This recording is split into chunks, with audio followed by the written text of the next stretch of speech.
আপনি কেমন আছেন? আলহামদুলিল্লাহ, আমিও ভালো আছি। আমি শুরুতে কোরআনে কারীম থেকে একটু তেলাওয়াত করব, এরপর ইনশাআল্লাহ যথাসম্ভব আয়াত থেকে কথা বলার চেষ্টা করব ইনশাআল্লাহ।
بسم الله الرحمن الرحيم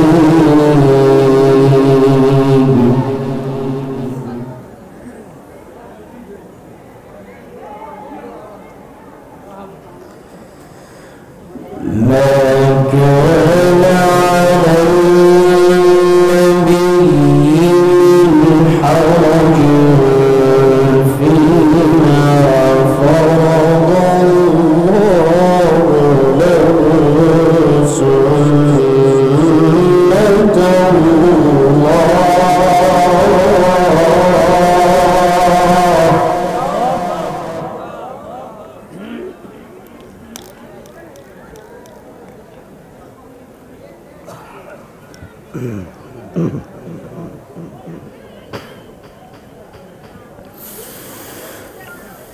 سنة الله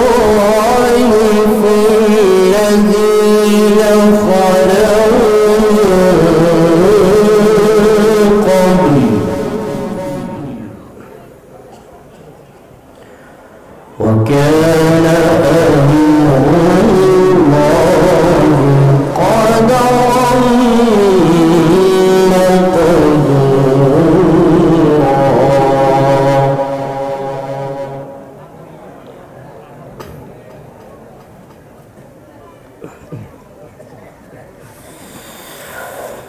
بسم الله الرحمن الرحيم. ما كان على النبي من حرج فيما فرض الله له سنة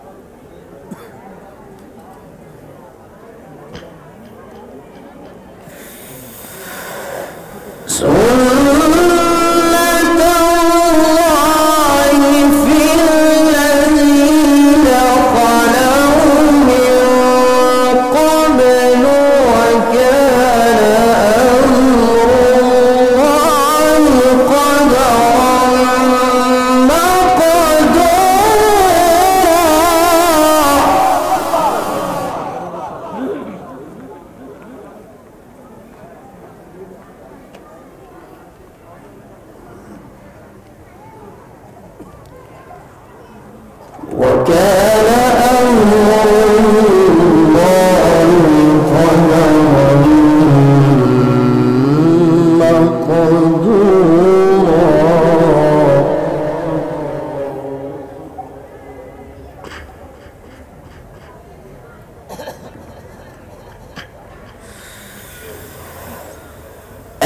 الذين يبلغون رسالات الله ويخشونه ولا يخشون أحدا إلا الله.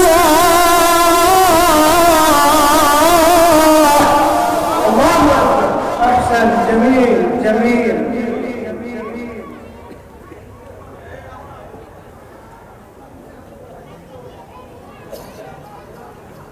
وكفى بالله حسيبا. وكفى بالله حسيبا.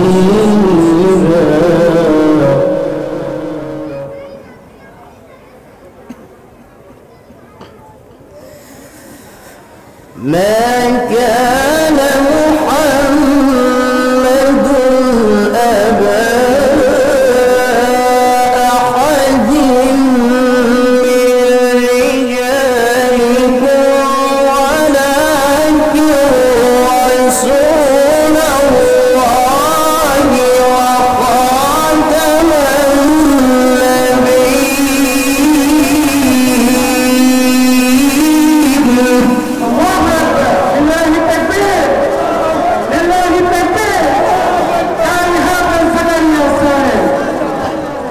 جميل جميل.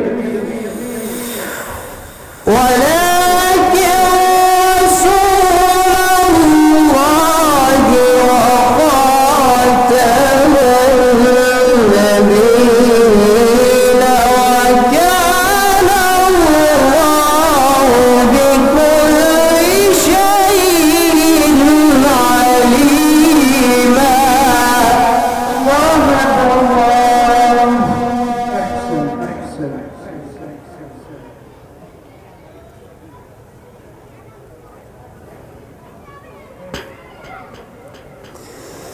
وكان الله بكل شيء عليما.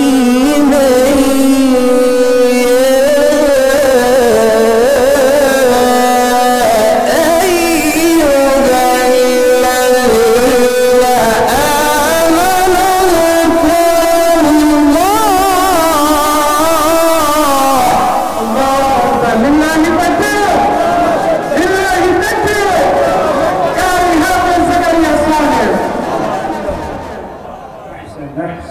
جميل. يا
جميل.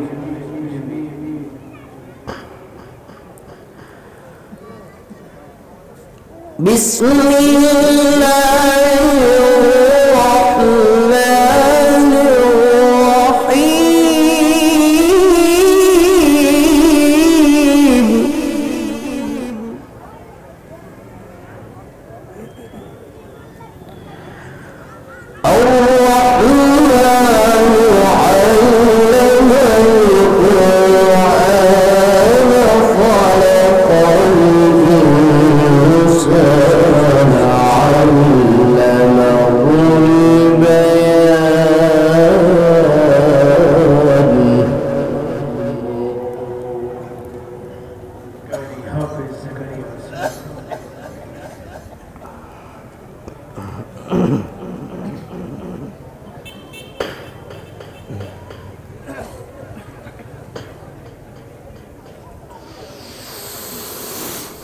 بسم الله الرحمن الرحيم. الرحمن علم القرآن خلق الإنسان علمه البيان. الله أكبر. لله التكبير. أحسن أحسن. لا إله إلا الله.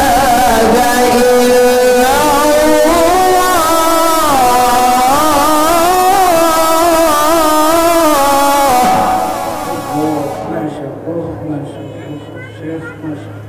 والله أكبر ولله الحمد. بسم الله الرحمن الرحيم.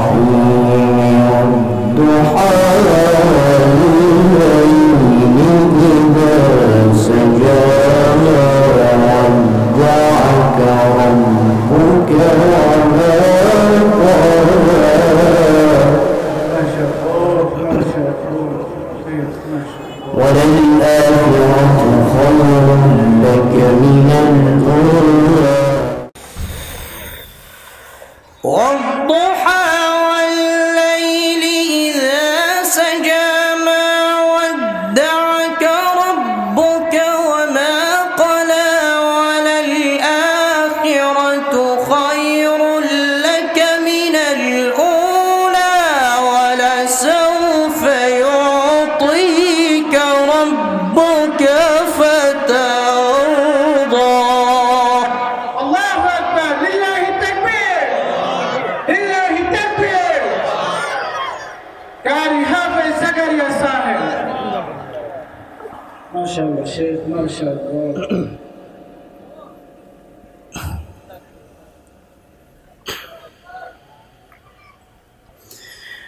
ألم يجدك يتيما فآوى ووجدك ضالا فهدى. صدق الله العظيم.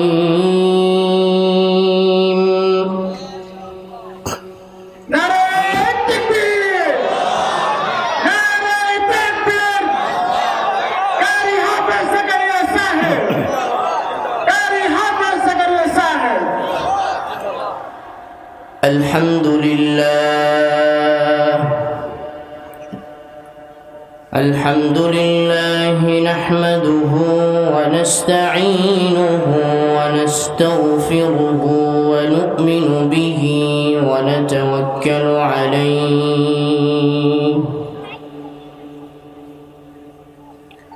ونعوذ بالله من شرور أنفسنا ومن سيئات أعمالنا.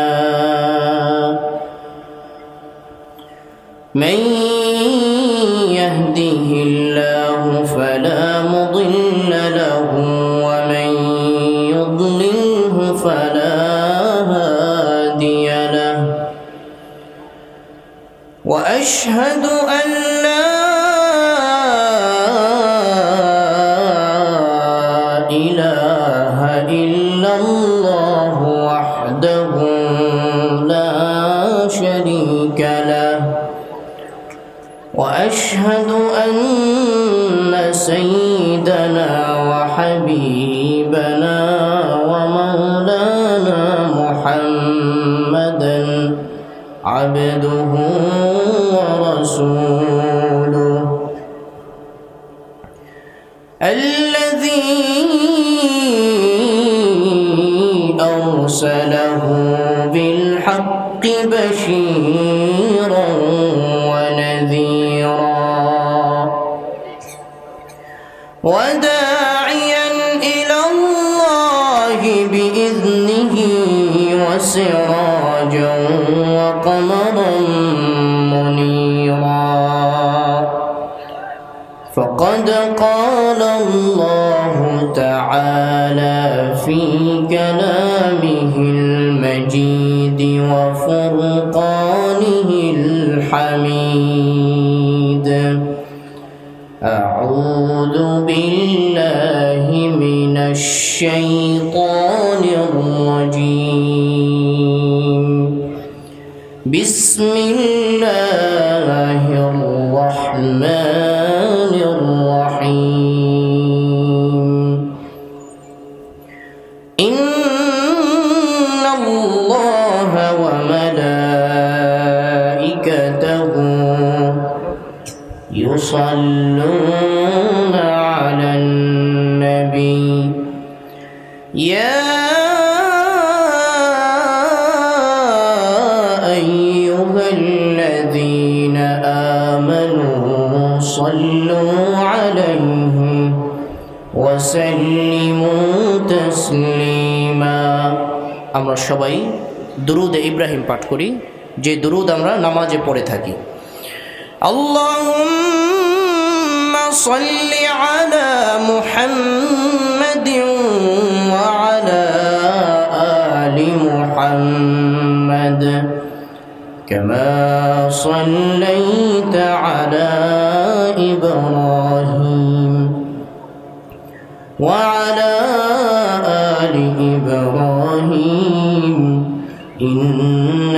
حميد مجيد اللهم بارك على محمد وعلى آل محمد كما باركت على إبراهيم وعلى آل إبراهيم إنك حميد مجيد إها همسب مسافر ہے إها همسب مسافر ہے وہی آخر ٹھکانہ کوئی آگے روانہ ہے کوئی پیچھے روانہ لا الہ الا اللہ محبت ذکر کری لا الہ الا اللہ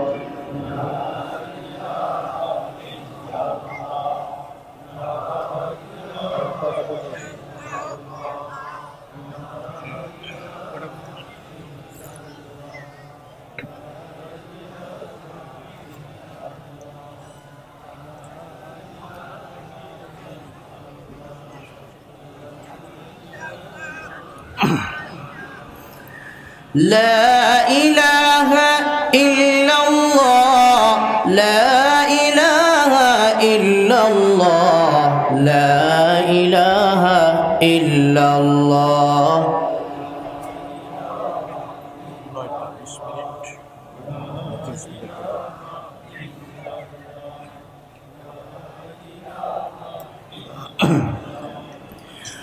لا إلا الله محمد رسول الله সবাই বলি সাল্লাল্লাহু আলাইহি ওয়াসাল্লাম আলহামদুলিল্লাহ আল্লাহ সুবহানাহু ওয়া তাআলার মহান শাহী দরবারে কৃতজ্ঞ চিত্তে একনিষ্ঠ হয়ে একাগ্রতার সাথে রব্বে করিম আহকামুল হাকিমিন আহসানুল খালিকিন কুল কায়নাতের যিনি মহান স্রষ্টা সে আল্লাহ রব্বুল ইজ্জত ওয়াল জালালের প্রশংসা সহ তাসবিহ পাঠ করছি সবাই বলি আলহামদুলিল্লাহ আল্লাহ রব্বুল আলামিন আমাদেরকে জবান দিয়েছেন কণ্ঠ দিয়েছেন কার ইবাদতের জন্য কার জিকিরের জন্য আরো জোরে বলি আলহামদুলিল্লাহ দুরুদ ও সালাম বর্ষিত হোক আফতাবে নবুয়ত শাহিনশাহী রিসালাত খাতামুন নবিয়্যিন সাইয়্যিদুল মুরসালিন রাহমাতুল লিল আলামিন আকায়ে নামদার মদিনাহ কা তাজদার সাকিয়ে কাউসার شفيع محشر سيد الكونين شفيع المذنبين قائد المسلمين সৃষ্টির সেরা সর্বশ্রেষ্ঠ মহামানব আমাদের প্রিয় রাসূল যাকে আমরা আমাদের জীবনের চাইতেও বেশি ভালোবাসি জনাবে মুহাম্মদুর রাসূলুল্লাহ সাল্লাল্লাহু আলাইহি ওয়াসাল্লামের প্রতি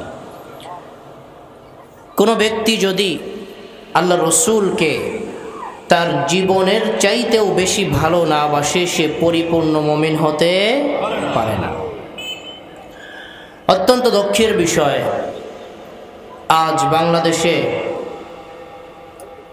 দ্বিতীয় স্বাধীনতার পরেও কিছু নাস্তিক মুরতাদ আল্লাহ এবং আল্লাহর রাসূলকে গালি দেয়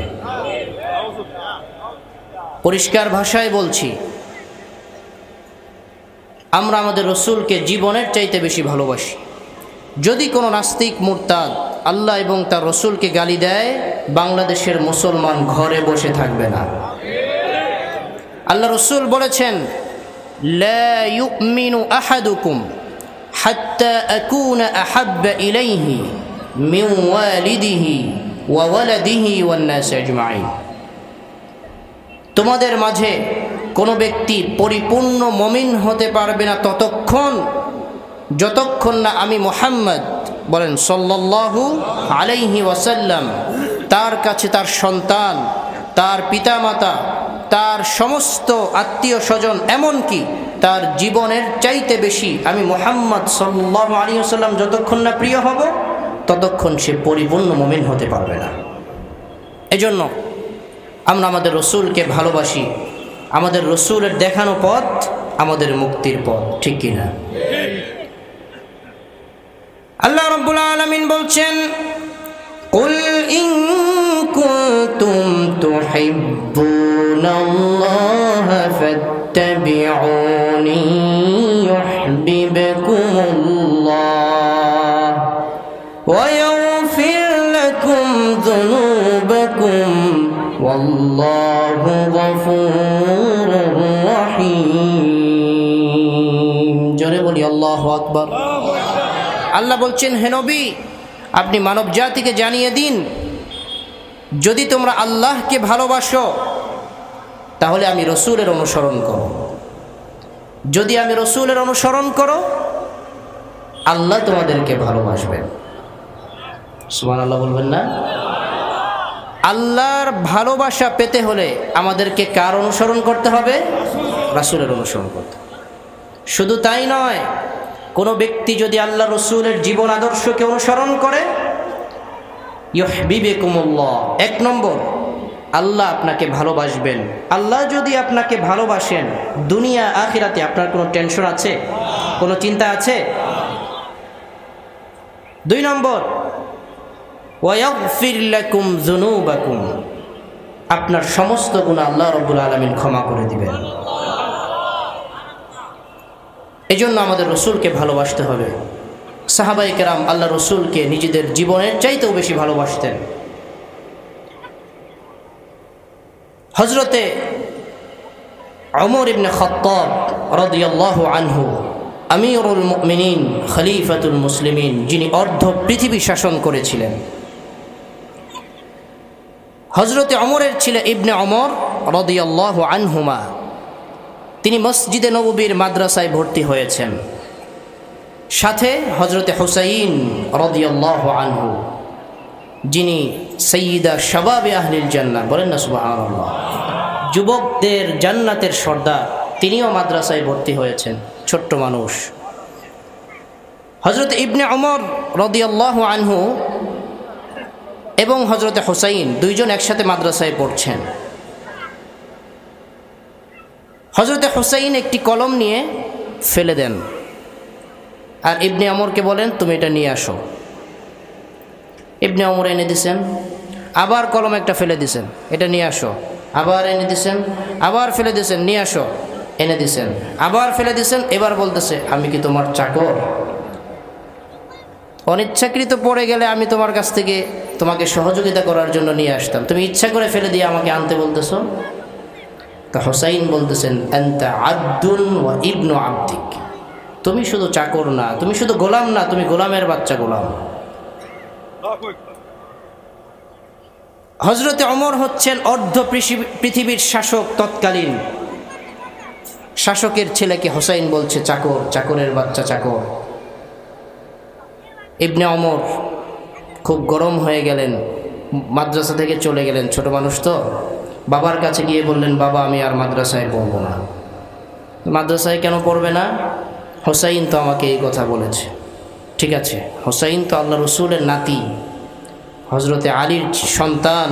হযরতে আলী তৎকালীন চিফ জাস্টিস, প্রধান বিচারপতি, তার সন্তানের বিচার তো এইভাবে করা যাবে না। জুমার দিন ভরা মজলিসে বিচার হবে। এবার জুমার দিন হযরত ওমর ইবনে খাত্তাব বললেন, ইয়া হুসাইন তাআল, ইয়া ইবনে ওমর তাআল, আসো। দুজনকে ডাকা হলো। হুসাইনকে জিজ্ঞেস করা হলো, তুমি কি সত্যি ইবনে ওমরকে আনতা আব্দুন ওয়া ইবনু আবদিক বলেছ? হুসাইন বলল, অবশ্যই বলেছি। কেন বলেছ? হযরত হুসাইন বলছেন, ইয়া ওমর, হে ওমর, আপনি বুকে হাত দিয়ে বলেন তো আপনি আমার নানার গোলাম ছিলেন না? আল্লাহু আকবার। বুকে হাত দিয়ে বলেন আপনি আমার নানার গোলাম ছিলেন না? হযরত ওমর বাচ্চা সন্তানের মতো কাঁদতে শুরু করলেন আর বললেন, হে হুসাইন, আপনি আমাকে যেই কথা বললেন যে আমি আল্লাহ রসুলের গোলাম ছিলাম, খাদেম ছিলাম, আপনি কি খাতায় এটা লিখে দিতে পারবেন, সাইন করে দিতে পারবেন? হ্যাঁ পারবো। খাতা আনা হলো, তিনি সাইন করে দিলেন। হযরত ওমর ভরা মজলিসে ওসিয়ত করলেন, আমি যখন মারা যাব আমার কাফনের কাপড়ের সাথে এটা ঢুকিয়ে দিবা। যখন ফেরেশতা প্রশ্ন করবে, মান হাযার রাজুলুল্লাযী বুইসা ফীকুম, এই ব্যক্তিকে কি চিনো যাকে তোমাদের মাঝে পাঠানো হয়েছিল রসুল করে? তখন আমি উত্তর দিব, আমি তো এই ব্যক্তির খাদেম ছিলাম। বলেন না সুবহানাল্লাহ। তার ওয়ারিসের স্বাক্ষর, আমি তার পাশে শুয়ে আছি। সুবহানাল্লাহ। আল্লাহ রাব্বুল আলামিন তার প্রিয় রসুলকে 1450 বছর পূর্বে আরবের মরুভূমিতে প্রেরণ করেছিলেন বিশ্বজগতের মানুষগুলোকে পথ প্রদর্শন করে জাহান্নামের পথ থেকে ফিরিয়ে এনে জান্নাতে নিয়ে যাওয়ার জন্য। রব্বুল আলামিন কোরআনুল কারীমের মাঝে বলছেন, কিতাবুন আনজালনাহু ইলাইকা লিতুখরিজান নাসা মিনাজ-যুলুমাতি ইলান নূর।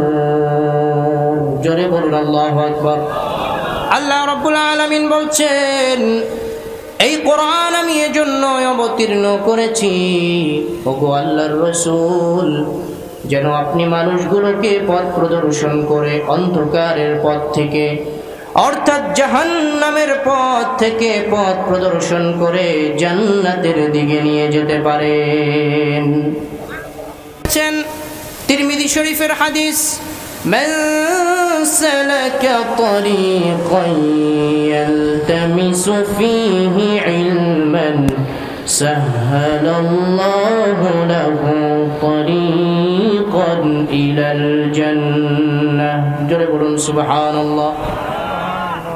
যে ব্যক্তি ইলমে দ্বীন অর্জনের উদ্দেশ্যে ঘর থেকে বের হয়েছে, এখনো হাফেজ হয় নাই, আলেম হয় নাই, কায়দা পড়ে নাই, আমপারা কোরআন শরীফ কিছুই পড়ে নাই, শুধু ঘর থেকে বের হয়েছে, আল্লাহ রাব্বুল আলামিন তার জন্য জান্নাতের পথকে সহজ করে।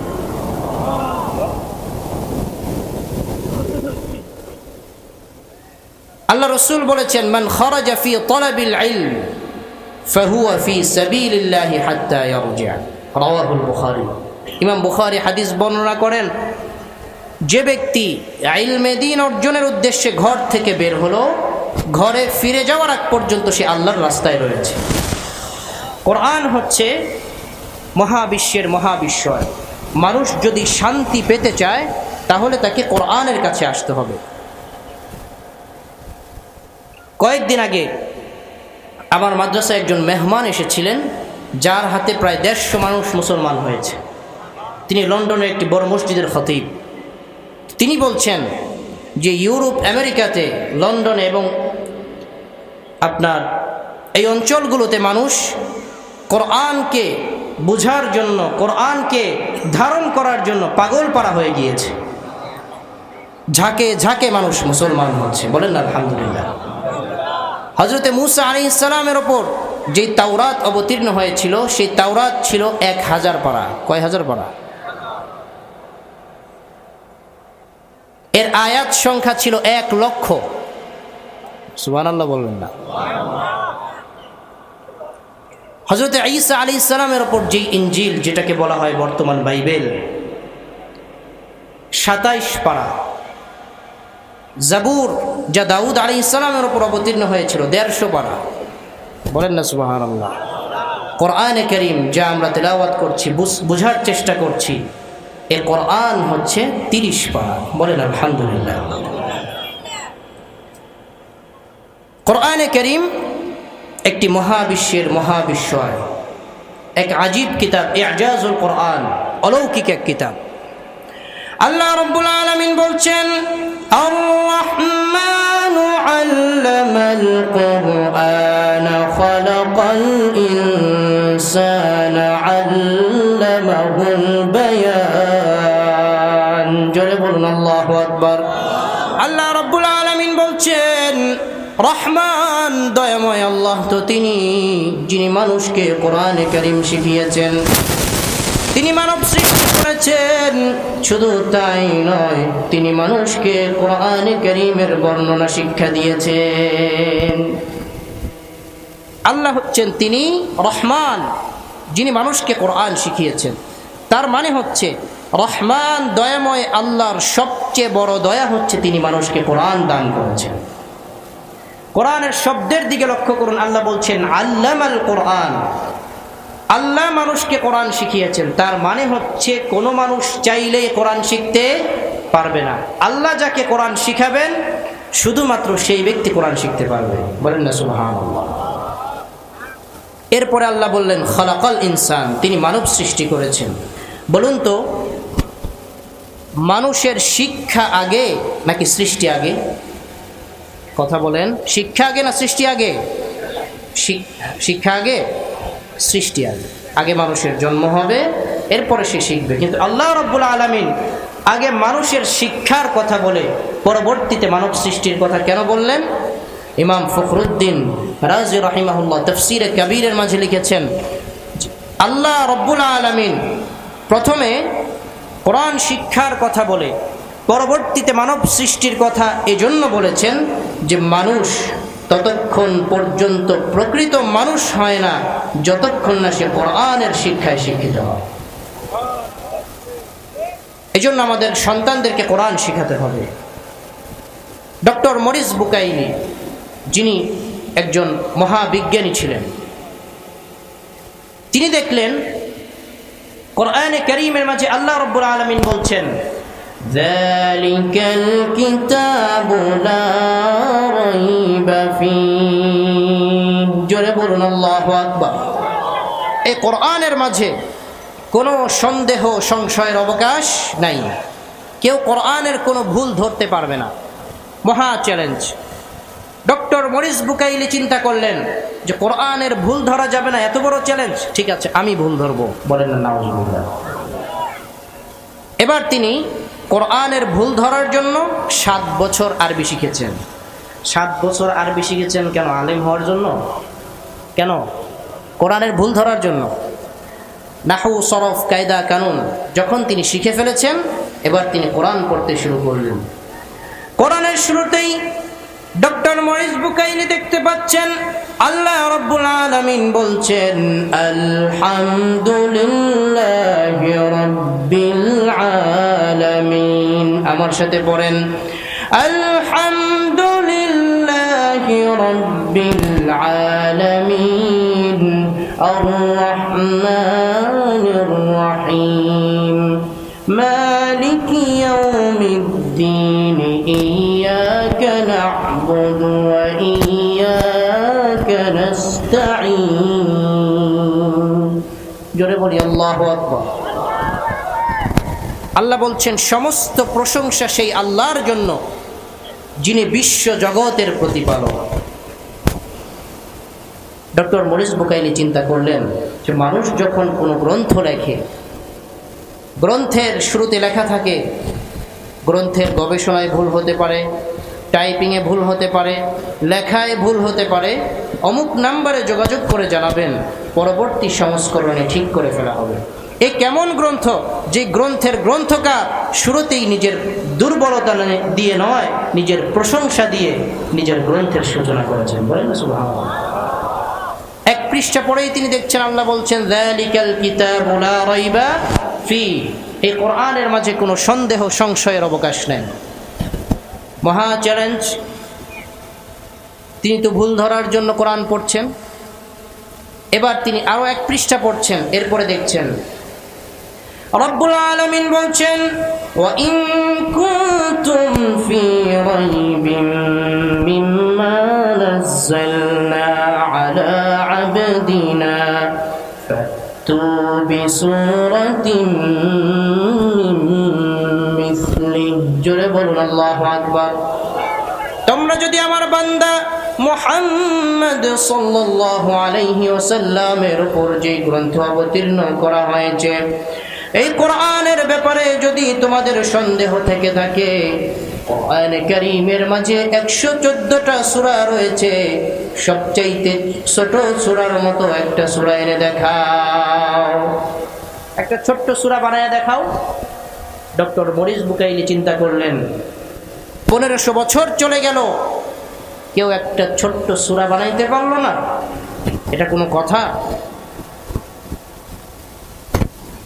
যেহেতু তিনি বিজ্ঞানী ছিলেন, তিনি দেখলেন কোরআনে মহাকাশের কথা রয়েছে, জ্ঞান বিজ্ঞানের এমন এমন উৎকর্ষের কথা রয়েছে, এমন এমন জ্ঞান বিজ্ঞানের কথা কোরআনের মাঝে রয়েছে যা তৎকালীন যুগে মাইক্রোস্কোপ নাই, আপনার বিজ্ঞানের কোনো যন্ত্র নাই, তৎকালীন যুগের এগুলো ধারণাও করা যায় না। আর যার মুখ থেকে এগুলো বের হয়েছে, তিনি কোনো ইউনিভার্সিটিতে পড়েন নাই, তিনি কোনো মাদ্রাসায় পড়েন নাই, স্কুলে পড়েন নাই, যিনি নিজের নামটাও লিখতে পারতেন না, তার মুখ থেকে এ ধরনের কথা কে বের করবে? তিনি যখন কোরআনকে পড়ছিলেন, পড়তে পড়তে সূরা রহমান পড়ছেন, সূরা রহমানের মাঝে পড়ছেন, আল্লাহ রাব্বুল আলামিন বলছেন, মারাজাল বাহরাইনি ইয়ালতাকিয়ানি বাইনাহুমা বারযাখুন লা ইয়াবগিয়ান। জোরে বলি আল্লাহু আকবার। রহমান তো তিনি যিনি দুই সমুদ্রকে সমান্তরালে প্রবাহিত করেছেন এবং দুই সমুদ্রের মাঝে একটি অন্তরাল সৃষ্টি করেছেন, যে কারণে একটি অন্যটিকে অতিক্রম করতে পারে না। ডক্টর মরিস বুকাইলি চিন্তা করলেন, এই থিওরি বিজ্ঞান আবিষ্কার করেছে মাত্র 50 বছর আগে। এই কথা মুহাম্মদ সাল্লাল্লাহু আলাইহি ওয়াসাল্লাম কিভাবে বললেন? আপনাদের জন্য বোঝা আরো সহজ। এই যে চাঁদপুরের নদী মোহনা, যেখানে গিয়ে কয়েকটা নদী একসাথে হয়েছে, দেখবেন একই সাথে একটির পানি নীল, আবার আরেকটির পানি হলদে, আরেকটির পানি সাদা, এক এক পানির রং এক এক রকম, কিন্তু একই সাথে 4টা পানি প্রবাহিত হচ্ছে, একটি আরেকটিকে অতিক্রম করতে পারছে না। এই অন্তরালের আবিষ্কার। এবার তিনি বুঝতে পারলেন, না, এটা কোনো মানুষের গ্রন্থ হতে পারে না, এটা যিনি আসমান জমিন সৃষ্টি করেছেন, এটা তার পক্ষ হতে অবতীর্ণ কিতাব। তিনি কালিমা পড়ে মুসলমান হয়ে গেলেন। কোরআনের কাছে যারাই এসেছে তারাই আত্মসমর্পণ করতে বাধ্য হয়েছে। বলেন না আল্লাহু আকবার। এই পৃথিবী থেকে সূর্য 13 লক্ষ গুণ বড়। পৃথিবী থেকে সূর্য কত লক্ষ গুণ বড়? 13 লক্ষ গুণ বড়। বিজ্ঞান কি ফিতা দিয়ে সূর্য মাপছে? মাপা সম্ভব? সূর্যের ভিতরে তাপমাত্রা হচ্ছে 1.5 কোটি ডিগ্রি সেলসিয়াস। বলবেন না? সূর্যের উপরে তাপমাত্রা 6000 ডিগ্রি সেলসিয়াস। এটার তো কাছে যাওয়াই সম্ভব না, পুরে ছাই হয়ে যাবে। একটা ধারণা করেছে হয়তো 13 লক্ষ গুণ কম বেশি বড় হতে পারে। যে সূর্য এত বড়, সেই এত বড় সূর্যকে, শুধু এই এত বড় সূর্য নয়, এরকম 3 কোটি সূর্যকে খেয়ে ফেলতে পারে একটি তারকা। যেই তারকা এত বড় বড় তারকা, বিলিয়ন ট্রিলিয়ন কোটি কোটি তারকা মহাশূন্যে আল্লাহ সৃষ্টি করে রেখেছেন। এমনও তারকা আল্লাহ সৃষ্টি করে রেখেছেন যেই তারকা সৃষ্টির পর আজও পর্যন্ত পৃথিবীতে এর আলো আসে নাই। যেই তারা এত বড়, সেই তারাকে আল্লাহ ঘূর্ণন করার জন্য, বিচরণ করার জন্য, সাঁতার কাটার জন্য একটা রেঞ্জ দিয়ে দিয়েছে, এর বাহিরে সে চলতে পারবে না। যদি কখনো তারা তার রেঞ্জকে অতিক্রম করে ফেলে, আল্লাহ মহাকাশে সৃষ্টি করেছেন ব্ল্যাক হোল, যেটাকে বাংলায় বলা যায় কালো কুয়া। একটা ছোট্ট বাচ্চার মুখে চকলেট দিয়ে দিলে যেভাবে সে চিবিয়ে খেয়ে ফেলে, এই ব্ল্যাক হোল এত বড় তারকাকে এইভাবে চিবিয়ে খেয়ে ফেলে। ব্ল্যাক হোল কত বড়? ব্ল্যাক হোল যদি এত বড় হয়, আমাদের রব কত বড়? আল্লাহু আকবার বলবেন না? আরো জোরে বলেন আল্লাহু আকবার। এই ব্ল্যাক হোলের আবিষ্কার বিজ্ঞান করেছে অল্প কিছুদিন আগে। এই ব্ল্যাক হোলের কথা রব্বুল আলামিন কুরআনুল কারীমের মাঝে বলেছেন 1500 বছর আগে। আল্লাহ রব্বুল আলামিন বলছেন, ফালা উকসিমু বিমাওয়াকি'ন নুজুম ওয়া ইন্নাহু লাকসামুন লাউ তা'লামুনা আযীম। জোরে বলুন আল্লাহু আকবার। আল্লাহ বলছেন, আমি কসম করছি সেই জায়গা যেই জায়গায় তারকারাজি নিজেদের নিয়ন্ত্রণ রাখতে পারে না, ওই জায়গায় গেলে ওই জায়গা ওই ব্ল্যাক হোল তাকে খেয়ে ফেলবে। ওয়া ইন্নাহু লাকসামুন লাউ তা'লামুনা আযীম। এটা একটা মহা কসম। বর্তমান বিজ্ঞান আবিষ্কার করেছে মাধ্যাকর্ষণ শক্তি, কিন্তু এই মাধ্যাকর্ষণ শক্তির কথা বলতে গিয়ে রব্বুল আলামিন কোন একটি পরিপূর্ণ আয়াত ব্যবহার করেননি, শুধু একটি শব্দ ব্যবহার করে মাধ্যাকর্ষণ শক্তির কথা বলেছেন। বলেন না সুবহানাল্লাহ। এক বিজ্ঞানী গাছের নিচে বসে চিন্তা করছে, কি ব্যাপার, এই আপেলটা গাছ থেকে নিচের দিকে পড়লো কেন? এটা গাছ থেকে পড়ার পর উপরের দিকেও তো যেতে পারতো কিনা, নিচের দিকে আসলো কেন? গবেষণা করতে করতে মাধ্যাকর্ষণ শক্তির আবিষ্কার করেছে। আল্লাহ রাব্বুল আলামিন কুরআনুল কারীমের মাঝে বলছেন, আলাম নাজআলিল আরদা কিফাতা আহইয়াআন ওয়া আমওয়াতা। জোরে বলুন আল্লাহু আকবার। আল্লাহ বলছেন, আমি কি জমিনকে ধারণ ক্ষমতার অধিকারী করি নাই? তুমি তো ঘুরছো, জমিন ঘুরছে, তাই না? তারপরেও তুমি স্থির কিভাবে আছো? মাধ্যাকর্ষণ শক্তির মাধ্যমে। যদি মাধ্যাকর্ষণ শক্তি না থাকতো তোমার জন্য বসবাস করা সম্ভব হতো না। তোমার বাড়ি ঘর উড়ে যেত, নষ্ট হয়ে যেত, ভেঙে যেত। আল্লাহ রাব্বুল আলামিন দয়া করে জমিনকে এমনভাবে সৃষ্টি করেছেন, জমিন তোমাকে ধরে রাখে। বলেন না সুবহানাল্লাহ। জমিনকে যখন আল্লাহ সৃষ্টি করেছিলেন তখন জমিন থরথর করে কাঁপছিল। আল্লাহ রাব্বুল আলামিন পানির উপর জমিনকে সৃষ্টি করেছে। যখন জমিন থরথর করে কাঁপছে, জমিনকে স্থির করে দেওয়ার জন্য রব্বুল আলামিন পাহাড়কে সৃষ্টি করেছেন। আল্লাহ বলছেন, ওয়াল জিবাল আওতাদা, আমি পাহাড়কে কিলক রূপে, প্যারাক রূপে সৃষ্টি করেছি। পাহাড় আল্লাহর রহমত, এজন্য পাহাড় কাটতে হয় না। অনেকে পাহাড় কেটে ফেলছে, ভূমিকম্প বেশি হবে যদি পাহাড় কেটে ফেলা। আল্লাহ রাব্বুল আলামিন, আপনি যখনই আপনার রবকে ডাকবেন আল্লাহ আপনার ডাকে সাড়া দিয়ে দেবেন। বলেন না সুবহানাল্লাহ। হযরত আইয়ুব আলাইহিস সালাম অসুস্থ হয়ে পড়লেন, সারা গায়ে পোকায় ধরেছে। শুধু সারা গায়ে নয়, পোকা ধরতে ধরতে তার জিহ্বার মাঝে পোকা ধরেছে। মানুষ তাকে তার গ্রাম থেকে বের করে দিয়েছে, বের করে বনবাসে পাঠিয়ে দিয়েছে।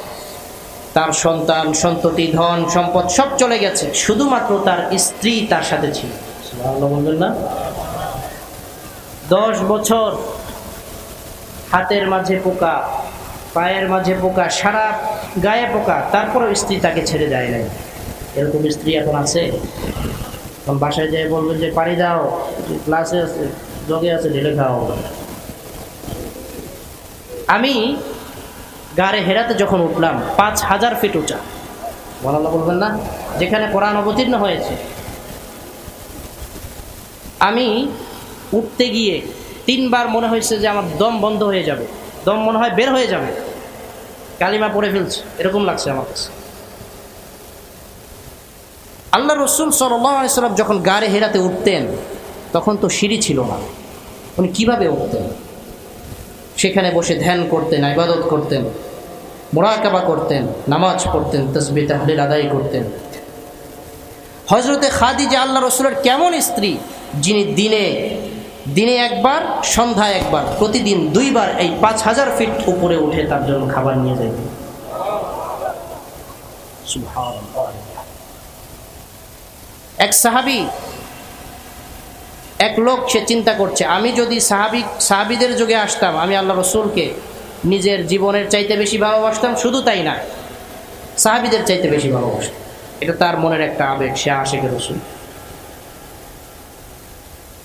তো সে এই চিন্তা করে ঘুমাইছে, স্বপ্নে দেখতেছে আল্লাহ রসুল একটা গাড়ি দিয়ে যাচ্ছে। বাস্তবে দেখতেছে না স্বপ্নে দেখতেছে? আপনার আমার কথা বুঝতেছেন? স্বপ্নে দেখতেছে যে আল্লাহ রসুল একটা গাড়ি দিয়ে যাচ্ছে। হঠাৎ করে মাঝখানে একটা খাত, যেহেতু সে আল্লাহ রসুলের আশেক, সে এই খাত বন্ধ করার জন্য কলা গাছ খুঁজতেছে, দাও খুঁজতেছে যে কলা গাছ কেটে কেটে এটা যদি বন্ধ করে দেওয়া যায় আল্লাহ রসুলের গাড়িটা চলে যাবে, কোনো অসুবিধা হবে না। এই কথা চিন্তা করতে করতে তিনি দেখলেন দুইজন লোক, আল্লাহ রসুলের সাহাবী, নিজেরা এসে এই খাদের মধ্যে শুয়ে পড়ছে। আল্লাহ রসুল গাড়ি দিয়ে খাদ পার হয়ে গেছেন, তাদের উপর দিয়ে লোকগুলো মারা গেছে। তখন তিনি চিন্তা করলেন, আহারে, আমি আল্লাহ রসুলকে ভালোবাসি, তবে নিজের জীবন ঠিক রেখে। তো এই সাহাবায়ে কেরাম আল্লাহ রসুলকে ভালোবাসতেন নিজের জীবন দিয়ে। কোরআনকে যে সম্মান করবে, আল্লাহ রাব্বুল আলামিন তার নামটি গুনাহগারের খাতা থেকে কাটিয়ে নিয়ে ওলির খাতায় নাম লিখিয়ে দেবে। তারিখের গ্রন্থে একজন ব্যক্তির ঘটনা পাওয়া যায়, নাম হচ্ছে বিশরে হাফি, আবুল বাশার। নাম কি? আবুল বাশার, বিশরে হাফি। এই আবুল বাশার মদ খাইতো, বড় মদখোর ছিল। গুনাহ, কবিরা গুনাহ, এমন কোনো গুনাহ নাই যা সে করতো না।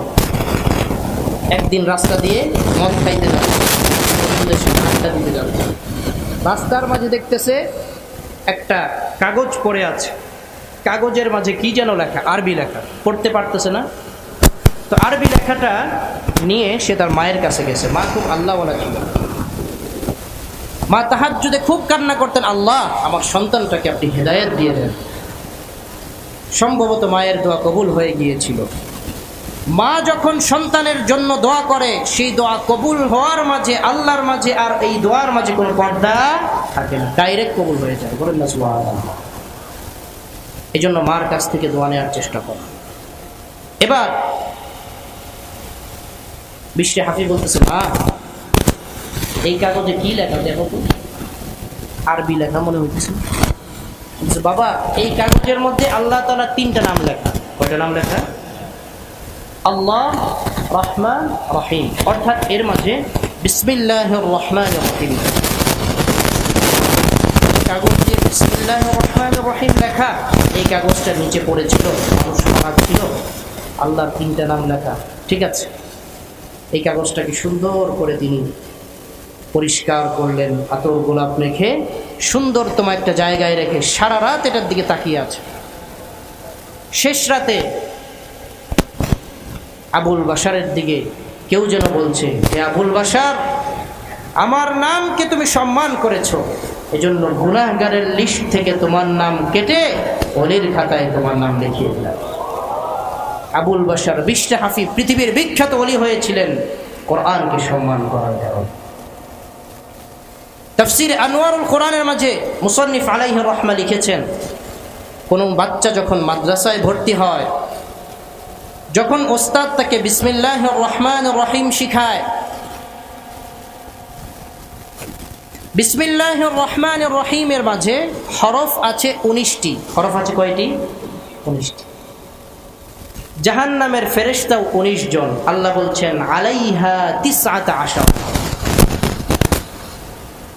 যখন কোনো বাচ্চা বারবার বিসমিল্লাহির রহমানির রহিম ওস্তাদ তাকে শিখায়, সে বারবার রহমান রহিম আল্লাহ বিসমিল্লাহির রহমানির রহিম পড়তে থাকে, আল্লাহকে রহমান বলে ডাকতে থাকে, ওই বাচ্চার পিতামাতা যদি কবরে থাকে, আল্লাহ রাব্বুল আলামিন তার কবরের আযাবকে মাফ করে দেন।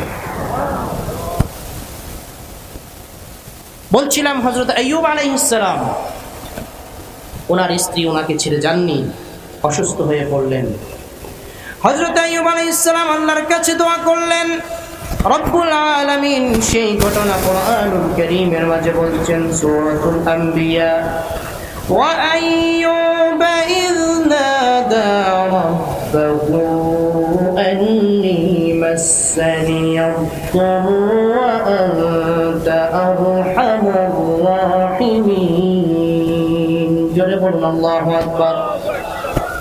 আল্লাহ বলছেন আইয়ুব যখন অসুস্থ হয়ে পড়ল সে বলল হে আল্লাহ আমি অসুস্থ, ওয়া আনতা আরহামুর রাহিমিন, অথচ আপনি রহমান। হযরত আইয়ুব বলেন নাই হে আল্লাহ আমি অসুস্থ আমাকে সুস্থ করে দেন। আইয়ুব আলাইহিস সালামের দোয়ার টেকনিক দেখেন, আইয়ুব বলতেছেন হে আল্লাহ আমি অসুস্থ অথচ আপনি রহমান। আপনার রহমান নামের সাথে আমার অসুস্থতা তো যায় না, আপনি রহমান হয়ে আমি অসুস্থ কিভাবে হই? সুবহানাল্লাহ বলবেন না? আল্লাহ রাব্বুল আলামিন বলছেন ফাস্তাজাবনা লাহু ফাকাশাফনা মা বিহি মিন দুর ওয়া আতাইনাহু আহলাহু ওয়া মিসলাহুম মা'আহুম রাহমাতাম মিন ইনদিনা ওয়া যিকরা লিল আবিদিন। জোরে বলুন আল্লাহু আকবার। আইয়ুব আলাইহিস সালাতু ওয়াস সালাম যখন অসুস্থ হয়ে আল্লাহ রাব্বুল আলামিনকে রহমান বলে ডাক দিয়েছে, আল্লাহ বলছেন আইয়ুব আমাকে রহমান বলে ডাক দিতে দেরি হয়েছে, আমি তার ডাকে সাড়া দিতে দেরি করি নাই, সাথে সাথে আমি তার ডাকে সাড়া দিলাম। উলামায়ে কেরাম এই মজলিসে আছেন, এজন্য বলছি আল্লাহর কালামুল্লাহ শব্দের দিকে লক্ষ্য করুন। ফাস্তাজাবনা লাহু, ফাউত তাকিব, অর্থাৎ আইয়ুব আমাকে রহমান বলে ডাক দিল, আমি তার ডাকে সাড়া দিতে দেরি করি নাই। তার অসুস্থতা দূর করে দিলাম, তার সন্তান সম্পদ সব কিছু ফিরিয়ে দিলাম। শুধু তাই নয়, এগুলো তো দিয়েছি, আরো দ্বিগুণ তাকে বাড়িয়ে দিয়েছি। মানুষ যখন বিপদে পড়ে যায় তখন তার ডাক কেউ যদি না শুনে, শুনেন কে? আরো আসতে বলেন কে? হযরত ইউনূস আলাইহিস সালাতু ওয়াস সালাম মহা বিপদে পড়ে গেলেন, মাছের পেটে চলে গেলেন। আল্লাহ রাব্বুল আলামিন সেই ঘটনা কোরআনে বলছেন ওয়াদান্নুনি ইয যাহাবা মুগাদিবান ফাযান্না আল্লান নাকদির আলাইহি ফানাদা ফিল যুলুমাতি আল্লা ইলাহা ইল্লা আনতা সুবহানাক। আমার সাথে পড়েন লা ইলাহা ইল্লা আনতা সুবহানাকা ইন্নী কুনতু মিনাল যালিমিন। জোরে বলুন আল্লাহু আকবার। একে তো সমুদ্রের অন্ধকার, সমুদ্রের তলদেশে আলো আছে কি? অন্ধকার। আবার মাছের পেটে অক্সিজেন আছে মনে হয় নাকি? বাঁচা সম্ভব? তাফসীরের কিতাবে এসেছে, মুফাসসিরিনে কেরাম লিখেছেন হযরত ইউনূস আলাইহিস সালাম মাছের পেটে 3 দিন জীবিত ছিলেন। তাহলে অক্সিজেন ছাড়াও বাঁচাতে পারেন তিনি কে? আরো আসতে বলেন তিনি কে? আল্লাহ। হযরত ইউনূস আলাইহিস সালাম মহা বিপদে পড়ে আল্লাহ রাব্বুল আলামিনকে আল্লাহ বলে যখন ডাক দিয়েছেন, আল্লাহ বলছেন ইউনূস যখন নিজের অপরাধ স্বীকার করে ফেলল, ইউনূস আলাইহিস সালাম বলে ফেলল লা ইলাহা ইল্লা আনতা সুবহানাকা ইন্নী কুনতু মিনাজ যালিমিন। فاستجبنا له ونجيناه من الغم وكذلك ننجي المؤمنين। জোরে বলুন আল্লাহু আকবার। ইউনূস আলাইহিস সালাম আমাকে ডাকতে দেরি করলো, আমি তার ডাকে সাড়া দিতে দেরি করি নাই, সাথে সাথে আমি তাকে বিপদ মুক্ত করে দিলাম। সাহাবায়ে কেরাম আল্লাহ রাসূলকে জিজ্ঞেস করেন হে আল্লাহ রাসূল, দুআ ইউনূস, দোয়া ইউনূস কোনটা করেন তো? লা ইলাহা ইল্লা আনতা সুবহানাক ইন্নী কুনতু মিনাল যালিমিন। যখন কোনো মানুষ বিপদে পড়ে এই দোয়া করবে, আল্লাহ রাব্বুল আলামিন তার সমস্ত বিপদকে দূর করে দিবেন। সাহাবায়ে কেরাম আল্লাহ রাসূলকে প্রশ্ন করলেন হে আল্লাহ রাসূল, দুআ ইউনুস খাসসাতান লিইউনুস আলাইহিস সালাম আম আম্মাতান লিল মুমিনিন, যে দোয়া ইউনুস পড়ার কারণে ইউনুস আলাইহিস সালাম যেমন বিপদ থেকে মুক্তি পেয়েছেন, এটা কি শুধু তার সাথেই বিশেষত্ব? এটা কি তার বিশেষত্ব? শুধু তিনিই মুক্তি পেয়েছেন, নাকি যে কোনো মুমিন ব্যক্তি দোয়া ইউনুস পাঠ করবে বিপদে পড়লে আল্লাহ তাকেও মুক্তি দান করবেন? নবী আলাইহিস সালাম বললেন, আমা ক্বালা আল্লাহু সুবহানাহু ওয়া কাযালিকা নুনজিল মুমিনিন। আয়াতের শব্দের দিকে লক্ষ্য করুন। নুনজি ফি'লে মুদারি', যা বর্তমান এবং ভবিষ্যৎ বোঝায়। অর্থাৎ কিয়ামত পর্যন্ত যত মুমিন বিপদে পড়বে আর লা ইলাহা ইল্লা আনতা সুবহানাক ইন্নী কুনতু মিনাল যালিমিন পাঠ করবে, রব্বুল আলামিন তার বিপদকে দূর করে দেবেন। আল্লাহকে যদি কোনো ব্যক্তি ডাকার মতো ডাকে, আল্লাহ সাথে সাথে তার ডাকে সাড়া দেন। বলেন না সুবহানাল্লাহ। হযরত ওমর ইবনে খাত্তাব রাদিয়াল্লাহু আনহু খলিফাতুল মুসলিমিন আমিরুল মুমিনিন, তার শাসনামলে এক ব্যক্তি মদ খাইত। সে বাজারে গিয়ে 2 বোতল মদ কিনছে। কয় বোতল মদ কিনছে? 1 বোতল বাজারে খেয়েছে, আর 1 বোতল সাথে নিয়ে নিয়েছে, ক্যাপকুলির নিচে নিচ্ছে, যাতে মদটা গরম থাকে, নষ্ট না হয়, শীতের দিন তো। ঘোড়ায় চড়ে যাচ্ছে। ওমর ইবনে খাত্তাব রাদিয়াল্লাহু আনহুর অভ্যাস ছিল, তিনি রাতের বেলা চাদর মুড়ি দিয়ে প্রজাদের খোঁজ খবর নিতেন, কারো কোনো অসুবিধা আছে কিনা। এরকম রাজা এখনো আছে কি বাংলাদেশে? বাংলাদেশের টাকা পয়সা, প্রজাদের টাকার কথা বলতে পারবে না। হাত সাক্ষ্য দিবে, পা সাক্ষ্য দিবে, অঙ্গ প্রত্যঙ্গ গুলো সাক্ষ্য দিতে থাকবে। কোনো কিছু আল্লাহ রব্বুল আলামিনের কাছে আর গোপন করা যাবে না। আমাদের প্রত্যেককে মৃত্যুবরণ করতেই হবে, কেউ বাঁচতে পারবে না। বাঁচা সম্ভব? কেউ বাঁচতে পেরেছে? বাঁচা সম্ভব না। তো বলছিলাম, আল্লাহকে যখন আমরা ডাকবো, আল্লাহর সাথে সাথে আমাদের ডাকে সাড়া দিবেন। তো এই মদখোর যখন ওমরের শাসন আমলে ওমরের সামনে দিয়ে যাচ্ছে, হযরত ওমর রাতের বেলা ডাক দিয়েছে, এই দাঁড়াও। মদ খেয়ে আসছে না, মাতলামি তো আছে। ওমরের ডাক শুনে তার মাতলামি চলে গেছে। সুবহানাল্লাহ বলবেন না? বুঝতে পারছে এটা সাধারণ মানুষের ডাক না, এটা আমিরুল মুমিনিন খলিফাতুল মুসলিমিন ওমর ইবনে খাত্তাবের ডাক। এবার সে খুব স্ট্রং হয়ে গেল। জি খলিফা, কিছু বলবেন? কোথায় যাও? মার জন্য দুধ নিয়ে যাচ্ছি। ওমর বলতেছে, কই দুধ কোথায়, দাও তো দেখি দুধ। ওর তো কলিজা শুকায় গেছে। ওমরের হাতে যদি আমার মদ পড়ে, সে তো আমার উপর হদ কায়েম করবে। মদের